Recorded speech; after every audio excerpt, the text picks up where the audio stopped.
So we are Project Ghost, and the reason why we called ourselves Project Ghost is the question we are tackling is how can we create a disembodied representation for an individual or for a collective, and have this disembodied representation be able to speak or share thoughts on behalf of what it is trying to represent.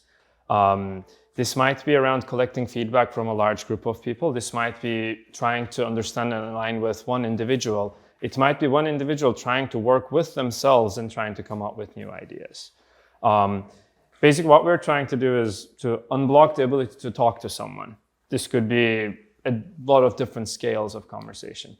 The reason why we went with Ghost as an image is we actually decided that it's actually quite important to be able to disembody oneself from the individual and create a distinction between here's a set of ideas that I would like this ghost to represent.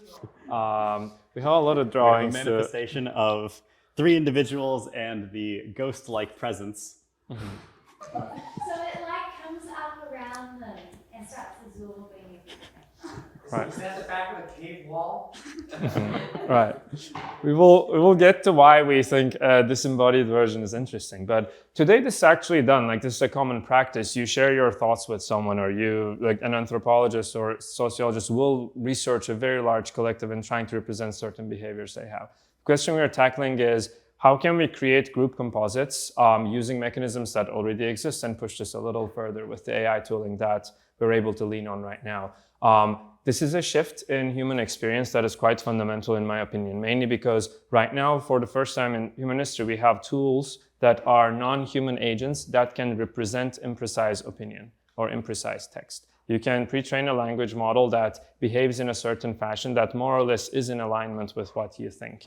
Up until now, a lot of written text has valued itself to be precise. There has been different experiments, especially in monastic traditions, where spoken word as a way to convey information has come to some level of proxy to saying, here is an idea, we want everyone to be able to hold this idea, as opposed to here it is in written precise format. We believe that the flexibility of being able to work with someone, talk with someone, opens up a lot more doors, and this is actually quite a worthwhile pursuit. We can actually tackle this from a technical perspective literally within the last few years. This could actually enable a lot of inter-organizational or inter-organizational communication. It can help us parallelize or delegate. It could let people take assumptions based on the data that has already been collected, and also scale this in a composable manner for, say, how to get 5 people to work in alignment with themselves all the way to thousands and millions. We came up with a very rough back-of-the-envelope estimate, like fine-tuning a model for 100 people giving actually extensive answers would cost around $200. So if we wanted to actually try to see a value alignment graph for, say, a 10,000 people organization and building a prototype for this, that would be about $500K. We can get an initial prototype to work on this. And in about 4 to 6 months, I think at AOI, at the AI Objectives Institute, we will pursue this, and this is one of the most interesting challenges. One interesting thing is that this is just one example screenshot I found online that shows how this could be represented in graph format too, through Discourse graphs that, if you want to add more on this one.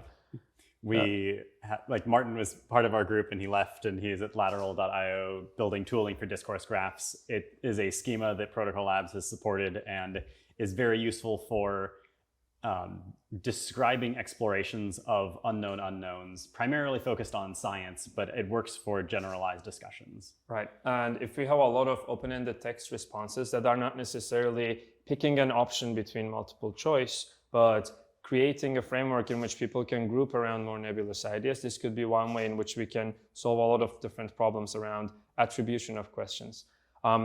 I'm not going to go into these, but we talked about a couple different aspects. Should this entity try to have the highest representation fidelity, or should it work as a different dynamic, the way, Jarvis works, for example? Like, should it be a parental brain that tries to help you grow? Should it try to mirror your emotional attitude, or should it try to remove the emotional attitude so that you can have a different channel of communication? Is information getting lost when we are doing this? What is the interface of this ghost? How does it present itself? We actually dwelt quite a bit around this, purple mist that appears out of nowhere. The reason why I think that's actually quite amazing, as opposed to, say, like an embodied human that looks like someone, is that the further you remove human biases by reducing the entity you're interacting with away from a nebulous representation of someone that happens to be white or someone that happens to be female. These are all things that will create a layer of prejudice. But the more disembodied the entity is and how it encounters in your life will change how you think you should be sharing this information with them as well. So we tried it in our group. Oh, I would highlight two things on that one. One of them is that it was interesting to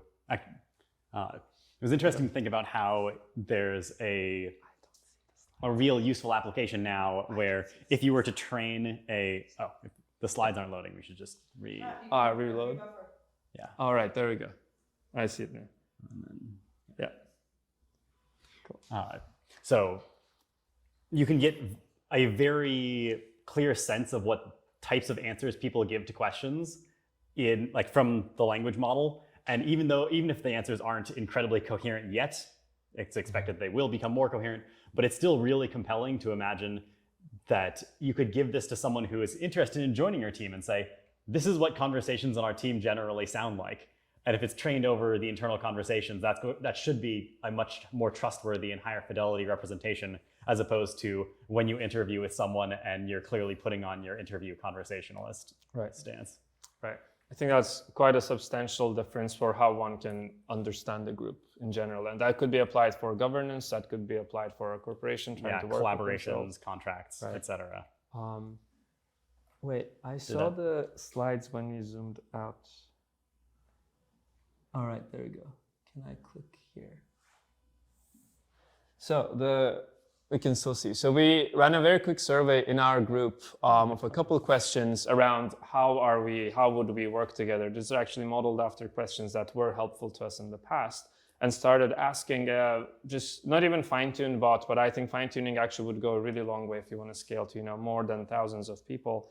Asking questions like, what are shared values for this group? Who seems to be clashing? Why would people clash? Who should I be leaning on for a specific kind of project? And the answers seem to resonate fairly well with the things that we have spoken about. And if we had much larger corpus of reactions, I actually do think this would be quite interesting.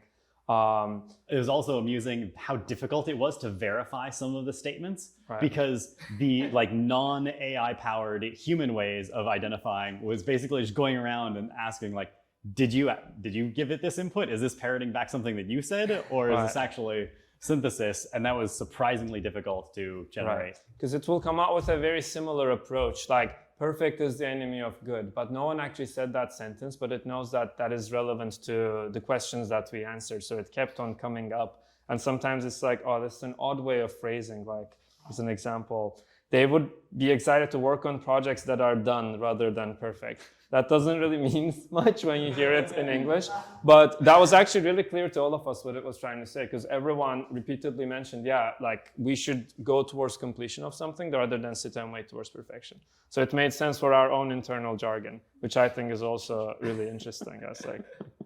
I'd love to try this out at a much larger scale on a set of questions that people are interested in.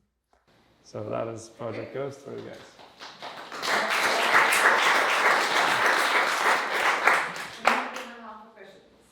Yeah.